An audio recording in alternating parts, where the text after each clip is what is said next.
ये मेरे पास किताब है, इसका नाम है तस्फिया मा बैन सुन्नी व शिया। ये छोटे सैयद की किताब नहीं, ये करोड़ों सैयदों से बड़े सैयद की किताब है। इस किताब की 3 लाइनें मैंने पढ़ी। मैंने कहा कि जो ये 3 लाइनें पढ़ के मैंने तशरीह की है, अगर वो तशरीह गलत है तो तुम अपने को करके दिखा था, मेरे सामने नहीं, घर में बैठ के ये किताब पढ़ो पीर मेर अली शाह साहब, और वो 3 लाइनें पढ़ के बताओ कि पीर मेर अली शाह रहमतुल्लाह अलैह ने इसमें क्या लिखा है, किसके बारे में लिखा है, किसके खिलाफ लिखा है, किसकी हिमायत में लिखा है। 2.25 साल होने को हैं, अब तक इन 3 लाइनों का मतलब मशरक से मगरब तक कोई पीर, कोई मौलवी दूसरे तबके का पता नहीं सका। आज मैं कुल शरीफ के इज्तिमा में एक और उनको चांस देता हूं, कहता हूं तशरीह भी ना करो, सिर्फ ये पढ़ के क्लिप इतना बना दो, आगे चुप कर जाओ, सिर्फ इबारत पढ़। देखो ना, अगर एक बात पीर मेर अली शाह लिखे तो वो सैयद भी रहे, वो पीर भी रहे, वो इमाम भी रहे, और अगर एक गोंदड़ गरीब ने वही लफ्ज बोल दिए हैं सामने किताब रख के, तो ये टेढ़ी तकसीम क्यों है कि ये गुस्ताख है, वो गुस्ताख नहीं। तो मेरा चैलेंज है, गोलड़ा शरीफ के जितने सज्जादा नशीन हैं, जितने उनके मुफ्ती हैं, और जितना ये टोला बना हुआ है जिसमें हमारे भी हाफिजुल हदीस के मजहब और मसलक से ये मुनहरिफ लोग ये शामिल हैं, मेरा चैलेंज है कि कौम को कुछ भी ना को, कौम को कौम के हाल पे छोड़ दो। सिर्फ ये जो पीर साहब ने लिखा है इस पर, उसको अपनी जुबान से बोल के उसका क्लिप बनाकर तुम लोगों के सामने पेश कर दो, लोग खुद समझ लेंगे कि मतलब क्या है। सफा नंबर 46 पे। अच्छा, इसकी जरूरत क्यों पेश आई? कुछ लोग ऐसे भी हैं जी किताब में लिखा था तो बयान करने की क्या जरूरत पड़ी थी, लिखा रहता। तो इसका मतलब यह है कि किताब वाला दीन और है और खिताब वाला दीन और है, कि किताबों में लिखा रहे। ये पिछलों की बदमाशियां अपने बड़ों की किताबों पर मरूब हो गई है। अरे दीन वो चलेगा जो किताब में है, वही खिताब में है। पीर साहब में गैरत, वही गैरत।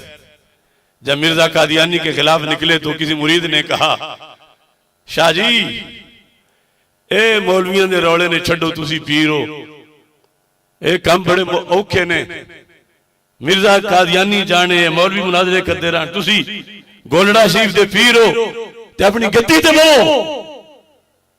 तो पीर मेर अली शाह साहब फरमाया, और लिखिया मलफूजात विच हवाला, फरमा कि मेरे नबी दी खत्म नबूवत ते हमला हुए और मेर अली शाह अपनी गद्दी ते बैठे रहे। मेर अली शाह को ऐसी बेगैरत फकीरी नहीं होंदी। शियों ने एतराज किया था फदक के मसले पर उनके जमाने में कि हजरत सिद्दीक अकबर रज़ी अल्लाह तआला अन्हु माज़अल्लाह लूट के खा गए, सैयदा का बाग खा गए, फदक लूट लिया, सहाबा ने जुल्म किया। तो फिर मेर अली शाह साहब की खून में जोश आया कि मेर अली जिंदा हो और अमीरुल मोमिनीन जिनके हाथ पे मौला अली भी बैत करें, जिनको सईदा फातिमा भी अमीरुल मोमिनीन कहे, अगर वो जालिम और गासिब है तो कुरान पीछे कैसे सही रह जाएगा? क्योंकि कुरान तो जमा सिद्दीक अकबर रज़ी अल्लाह तआला ने किया। तो फिर मेर अली शाह साहब ने जवाब देना जरूरी समझा। वो जवाब देते हुए ये चंद सफ़े लिखे जिनमें से 3 लाइनें मैंने पढ़ी। फिर ये सवाल बाकी है कि मैंने क्यों पढ़ी। कराची में एक मलूना है जिसका नाम सैफी अली है, वो वकील खातून है। वो टीवी चैनल पे बैठी भौंक रही थी कि दुनिया से अदालत तो उस दिन ही खत्म हो गई थी जब सईदा पाक को दरबार से धक्के देके निकाल दिया गया था और उनको भाग नहीं दिया गया था। उस कुतिया ने हजरत सिद्दीक अकबर को जब जालिम और गासिब कहा, किसी बिल में छुप के नहीं, टीवी पे बैठकर पाकिस्तान में, तो फर्ज तो बनता था ना, जो सुन्नियत के नाम पे हाथ चुमवाते हैं,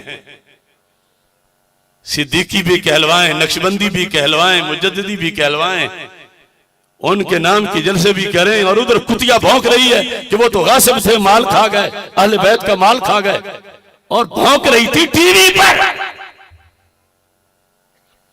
इस 22 करोड़ की आबादी में अगर उस कुतिया को किसी ने ललकार के 7.5 घंटे जवाब दिया है, वो जलालुद्दीन शाह की मुरीद आसिफ जलाली ने दिया है। मुसलसल हकायक सामने रख के, जिसका आज तक वो जवाब नहीं दे सके।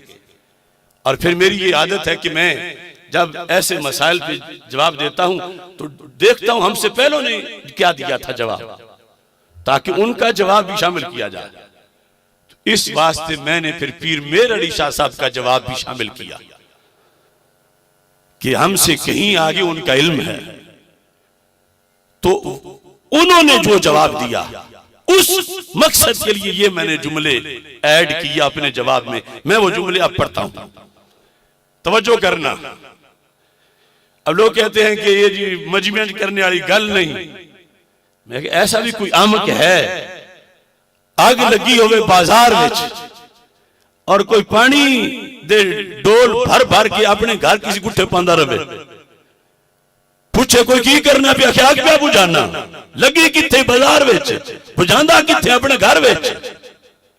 वो कुतिया भौंक रही थी टीवी पर और मुसलमानों के बेटों के जहन खराब कर रही थी। तो हमने भी बरसरे पैकार चीखते रहे, राफजी ना करने दो, इसको हटाओ, इसको बंद करो, कैद करो, ये करो, वो करो। रिकॉर्ड पर है 7 घंटे बात करके मैंने दम लिया। फिर अगला सेमिनार